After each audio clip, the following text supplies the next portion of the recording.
Muhammad Riyas MLA മാധ്യമങ്ങളെ കാണുന്നു. തത്സമയം ചാർത്തുകയും ചെയ്യുന്ന സ്ഥിതിയാണുള്ളത്. ഭരണഘടനാ വിരുദ്ധമാണിത്. പ്രതിഷേധിക്കാൻ, പ്രതികരിക്കാൻ ഏതൊരു പൗരനും അവകാശമുള്ള രാജ്യമാണ് ഇന്ത്യ. പക്ഷേ കള്ളക്കേസ് എടുക്കുന്നു. ഭീകരമർദ്ദനം ഇതിൻ്റെ ഭാഗമായിട്ട് വിദ്യാർത്ഥികൾക്കുണ്ടാകും. ഡൽഹിയിലും വിവിധ ആളുകൾ പ്രക്ഷോഭത്തിൽ പങ്കുകൊണ്ടു.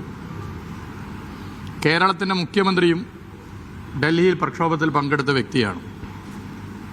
അദ്ദേഹം ആ പ്രക്ഷോഭത്തിൽ പങ്കെടുത്തു. അദ്ദേഹത്തിൻ്റെ ബോഡി ലാംഗ്വേജ് നോക്കൂ, വലിയ താല്പര്യമില്ല എന്നൊക്കെയുള്ള പ്രചരണമുണ്ട്. ഞാൻ അതിലേക്കൊന്നും കിടക്കുന്നില്ല. അദ്ദേഹം ആ പ്രക്ഷോഭത്തിൽ എന്തുകൊണ്ട് സംസാരിച്ചില്ല? ഈ വിഷയത്തിൽ അദ്ദേഹം ശക്തമായ നിലപാട് എന്തുകൊണ്ട് സ്വീകരിച്ചില്ല എന്ന ചോദ്യവും വലിയ നിലയിൽ ഉയർന്നിട്ടുണ്ട്. ഒരു മുഖ്യമന്ത്രി ഒരു പ്രക്ഷോഭത്തിൽ, അതും മറ്റൊരു സംസ്ഥാനത്ത്, അതും രാജ്യത്തിൻ്റെ തലസ്ഥാനത്ത് പങ്കെടുക്കുമ്പോൾ സ്വാഭാവികമായും അതിൽ രണ്ട് വാക്ക് പറയുക എന്നുള്ളത് സാധാരണ നടക്കുന്ന കാര്യമാണ്. പക്ഷേ അദ്ദേഹം അവിടെ ഒന്നും പ്രതികരിച്ചിട്ടില്ല. ഈ വിഷയത്തിൽ ശക്തമായ പ്രതികരണം കേരളത്തിൻ്റെ മുഖ്യമന്ത്രിയുടെ ഭാഗത്ത് നിന്ന് ഉണ്ടായിട്ടില്ല. ഇത് ചർച്ച ചെയ്യപ്പെടുന്ന ഘട്ടത്തിലാണ് കേരളത്തിൽ ജനാധിപത്യപരമായി സമരം ചെയ്യുന്ന, അതായത് ദില്ലിയിലെ വിദ്യാർത്ഥി സമരത്തിന് ഐക്യദാർഢ്യം പ്രഖ്യാപിച്ചുകൊണ്ട് ജനാധിപത്യപരമായി കേരളത്തിൽ സമരം ചെയ്യുന്നവർക്കെതിരെ ശ്രീ VD സതീശൻ്റെ സർക്കാർ കേസെടുക്കുന്നത് വളരെ ഗൗരവമേറിയ വിഷയമാണ്. എറണാകുളത്ത് പനമ്പള്ളി നഗറിൽ റാപ്പർ വേടൻ്റെ നേതൃത്വത്തിൽ നടന്ന പ്രതിഷേധ സൂചകമായ പരിപാടിയിൽ പങ്കെടുത്തവർക്കെതിരെ പോലീസ്, PD സതീശൻ സർക്കാരിൻ്റെ പോലീസ് കേസെടുത്തിരിക്കുകയാണ്. കേരളത്തിൻ്റെ പല ഭാഗത്തും നടന്നിട്ടുള്ള ദില്ലി സമരത്തിന് ഐക്യദാർഢ്യം പ്രഖ്യാപിച്ചിട്ടുള്ള പ്രക്ഷോഭങ്ങൾക്കെതിരെ പോലീസ് കേസെടുക്കാൻ വേണ്ടി പോകുന്നു എന്നുള്ള ഞെട്ടിക്കുന്ന വിവരമാണ് ഇപ്പോൾ പുറത്തു വന്നുകൊണ്ടിരിക്കുന്നത്. ഭരണകക്ഷിയിലെ യുവജന സംഘടനാ നേതാക്കന്മാരും വിദ്യാർത്ഥി സംഘടനാ നേതാക്കന്മാരും യൂത്ത് കോൺഗ്രസിൻ്റെയും KSUവിൻ്റെയും നേതാക്കന്മാർ പരസ്യമായി ഈ സമരത്തിൽ പങ്കെടുക്കുമ്പോൾ പോലീസിൻ്റെ നിലപാടിനെതിരെ പ്രതികരിക്കുന്ന വീഡിയോകൾ നിങ്ങൾ ഇതിനകം തന്നെ കണ്ടു കാണും. അപ്പം ഇങ്ങനെയുള്ള പശ്ചാത്തലത്തിൽ ഇത് വളരെ ഗൗരവമേറിയ വിഷയമായി മാറിയിരിക്കുന്നു. എറണാകുളത്ത് ഉൾപ്പെടെ കേരളത്തിൻ്റെ വിവിധ ഭാഗങ്ങളിൽ ദില്ലി സമരത്തിന് ഐക്യദാർഢ്യം പ്രഖ്യാപിച്ച് നടത്തിയ പ്രക്ഷോഭങ്ങളുടെ ഭാഗമായി സതീശൻ സർക്കാർ എടുത്തിട്ടുള്ള കേസ് പിൻവലിക്കണം എന്ന് ഗൗരവമായി ആവശ്യപ്പെടുകയാണ്. ഇവിടെ നമ്മൾ മനസ്സിലാക്കേണ്ട പ്രശ്നം, കേരളത്തിൻ്റെ മുഖ്യമന്ത്രി നേരത്തെ തന്നെ ഈ ഗവൺമെൻറ് വന്ന് ചുരുങ്ങിയ സമയത്തിനുള്ളിൽ നരേന്ദ്രമോദി സർക്കാർ ആഗ്രഹിക്കുന്നത് പോലുള്ള നിലപാടുകൾ സ്വീകരിക്കുന്നു.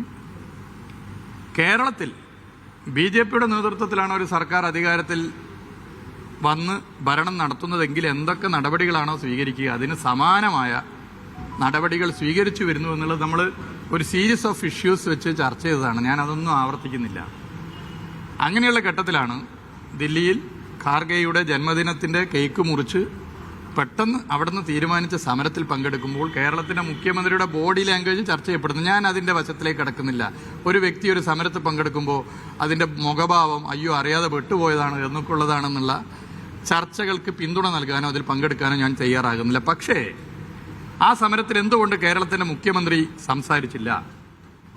BJP ഇതര സർക്കാരുകളിലെ അപൂർവം മുഖ്യമന്ത്രിമാരിൽ ഒരാളാണല്ലോ കേരളത്തിൻ്റെ മുഖ്യമന്ത്രി. എന്തുകൊണ്ട് കേരളത്തിൻ്റെ മുഖ്യമന്ത്രി ശക്തമായി ദില്ലിയിൽ വെച്ച് ഈ സമരത്തെ പിന്തുണച്ച് സംസാരിച്ചില്ല? ഇതും കേരളത്തിൽ ദില്ലി സമരത്തിന് ഐക്യദാർഢ്യം പ്രഖ്യാപിച്ച് നടത്തുന്ന സമരങ്ങൾക്കെതിരെ കേസെടുക്കുന്നത് കൂട്ടി വായിക്കണം. അപ്പോൾ വളരെ ഗൗരവത്തിൽ ഈ വിഷയത്തെ കണ്ടുകൊണ്ട് കേരളത്തിൻ്റെ മുഖ്യമന്ത്രിയുടെ ഇരട്ടത്താപ്പ് ഈ വിഷയത്തിലും കാണാൻ സാധിക്കുന്നു എന്നുള്ളതാണ് കേസെടുത്തതുമായി ബന്ധപ്പെട്ട് കാണേണ്ടത്. ഈ കേസ് ഉടനെ തന്നെ പിൻവലിക്കണം. എക്സാലോജിക്കുമായി ബന്ധപ്പെട്ട് കർത്തയുടെ ഒരു മൊഴി വിവരങ്ങൾ പുറത്തു വന്നിട്ടുണ്ട്. പണം നൽകിയത് ഇൻവോയ്സ് പോലും ഇല്ലാതെ നൽകിയിട്ടുണ്ട്. പണം നൽകിയത് മുഖ്യമന്ത്രിയുടെ മകളായതുകൊണ്ട് മാത്രമാണ് എന്നുള്ളതാണ് മൊഴിയിലുള്ളത്. അറിയില്ല, നമ്മൾ അറിയാത്ത കാര്യങ്ങൾ പറയാൻ പറ്റില്ല. ഞാൻ നേരത്തെ പറഞ്ഞല്ലോ, ആ കാര്യങ്ങൾ നേരത്തെ പറഞ്ഞല്ലോ. കേസുമായി സഹകരിച്ചാണ് പോകുന്നത്. മറ്റു കാര്യങ്ങൾ ഇപ്പോൾ ഒരു വാർത്തയുടെ ഭാഗമായി നമുക്ക് പറയാൻ പറ്റില്ല. കേരളത്തിൽ പോലീസിനെ ആക്രമിക്കുന്ന നിലയിലേക്ക് ഭീഷണിപ്പെടുന്ന നിലയിലേക്ക് KSU അത് വളരെ ഗൗരവമുള്ള വിഷയമാണ്. നമ്മൾ ഗൗരവമായി തന്നെ പരിശോധിക്കേണ്ടതുണ്ട്. അതായത് ജനാധിപത്യ സമരങ്ങളെ പോലീസ് കൈകാര്യം ചെയ്യുന്ന രീതി വലിയ നിലയിലേക്ക് പ്രതിഷേധത്തിന് കാരണമായി മാറുന്നു. തുടക്കത്തിൽ തന്നെ മാറുന്നു. അതിൻ്റെ ഉദാഹരണം ഞാനിവിടെ പറഞ്ഞ കേസെടുത്ത വിഷയം. മുഖ്യമന്ത്രിക്കാണെങ്കിൽ ഇതിലൊക്കെ തന്നെ ശ്രദ്ധ ചെലുത്താൻ താല്പര്യപ്പെടാത്ത നിലയാണുള്ളത്. അദ്ദേഹം ഓരോ ബുധനാഴ്ചയും നടത്തുന്ന പത്രസമ്മേളനങ്ങൾ നുണബോംബുകളായി മാറുകയാണ്.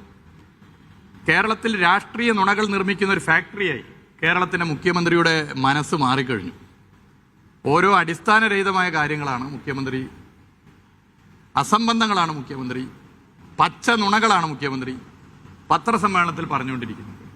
ഇന്ത്യയുടെ ചരിത്രത്തിൽ ആദ്യമായിട്ടാണ് ഒരു ഭരണാധികാരി പത്രസമ്മേളനം നടത്തി പറയുന്ന കാര്യങ്ങൾ ശരിയാണോ തെറ്റാണോ സത്യമാണോ നുണയാണോ എന്ന് പരിശോധിക്കാൻ ഫാക്ട് ചെക്കുകൾ സോഷ്യൽ മീഡിയയിലും ചാനലുകളിലും വരുന്നത്.